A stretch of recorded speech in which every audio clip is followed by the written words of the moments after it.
세계 챔피언 종합격투기 선수였던 진현은 경기장으로 향하던 중 눈을 떠보니 명나라 초반 무림이 존재하는 세계의 산골 마을에 와 있습니다. 전생의 실력과 생존 본능을 무기로 그는 다시 최강을 향해 나아갑니다.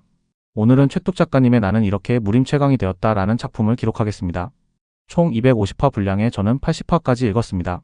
이 소설은 가볍게 읽을 만한 먼치킨 소설이지만 읽다 보니 생각보다 유치하지 않고 시원시원한 전개에 50화 넘게 읽게 되었습니다. 현대 격투기와 무공을 조합하여 종횡무진하는 주인공의 초반 여정을 살펴보겠습니다. 미국 종합격투기 대회 출전을 앞두던 진현은 의식을 잃습니다. 눈을 뜨자 초라한 오두막 속에 누워있으며 이미 고아 청년의 몸에 빙의한 상태입니다. 이곳은 강호가 숨쉬는 무림의 세계입니다.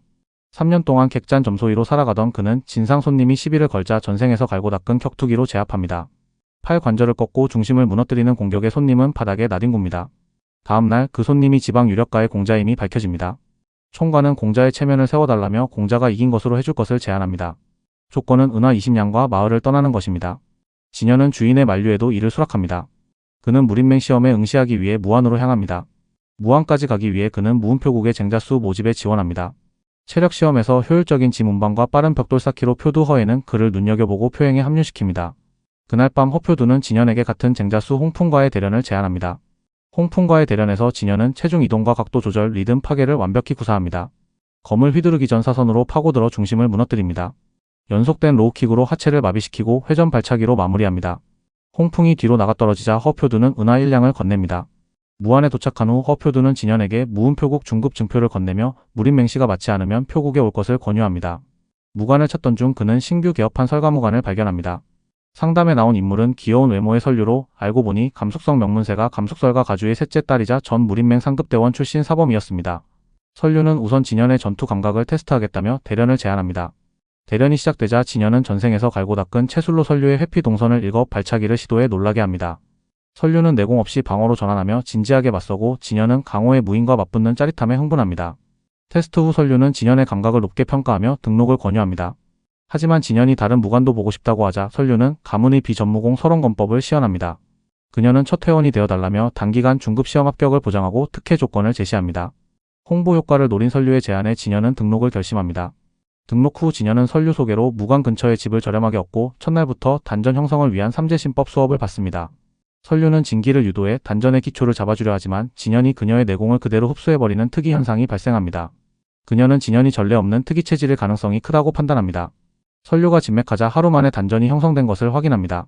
이는 과거 5대세가 남공세가 장손이 한 달 만에 단전을 만들었다고 무림이 떠들썩했던 기록을 뛰어넘는 기적이었습니다. 설류는 이를 비밀로 하자고 하고 앞으로 다른 사람에게 내공을 주입받지 말라고 경고합니다. 진현은 집에서 삼재신법을 복습하며 몸 상태가 한층 가벼워짐을 느낍니다. 다음날 무관에서 설류로부터 삼재권법과 권법을 배우는데 동작을 단 한 번 보고 모두 따라합니다. 설류는 진현의 빠른 무공 습득 속도에 감탄하며 가문의 신법인 설무신법을 전수합니다. 삼재신법보다 내공 흡수 효율이 높지만 무리 없이 익히기 위해 비율을 조절하며 병행해야 한다고 설명합니다. 진현은 설류의 시범을 통해 내공의 흐름과 멈추는 지점을 파악하고 그것이 자신이 매일 단련하던 코어 근육 부위와 일치함을 깨닫습니다. 이후 무림맹시 접수를 위해 무림맹으로 향하지만 올해는 절차가 대폭 간소화되어 접수 번호와 단전 확인만 진행됩니다. 시험 당일 응시생들은 무림맹 훈련장에 집결합니다. 총군사 제가로는 올해부터 상중하급 시험을 폐지하고 하나의 시험으로 통합한다고 발표하며 응시생들에게 이름 대신 접수 번호만 적도록 합니다. 실기시험은 내공을 봉쇄한 상태에서 진행됩니다. 첫 관문은 190kg 돌 뒤집기입니다.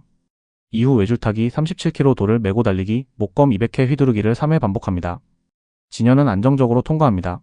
마지막 구간은 깊은 저수지를 아래에 둔 거대한 암벽 등반입니다. 진현은 전생의 암벽 등반 경험을 살려 침착하게 오르다 정상에 도착합니다. 이어 마지막 대련 시험. 감독관 하갱의 시점에서 그는 내공 봉인 상태에서 대련을 치르는 응시생들을 지켜보다 357번 응시생 진현이 준수한 상태로 올라온 것에 흥미를 느낍니다. 그러나 진현이 개성을 지르며 돌진하자 흥미가 식지만 그 돌진이 계산된 움직임임을 눈치챈 순간 가위치기에 걸려 종아리뼈가 부러질 듯한 고통을 겪습니다.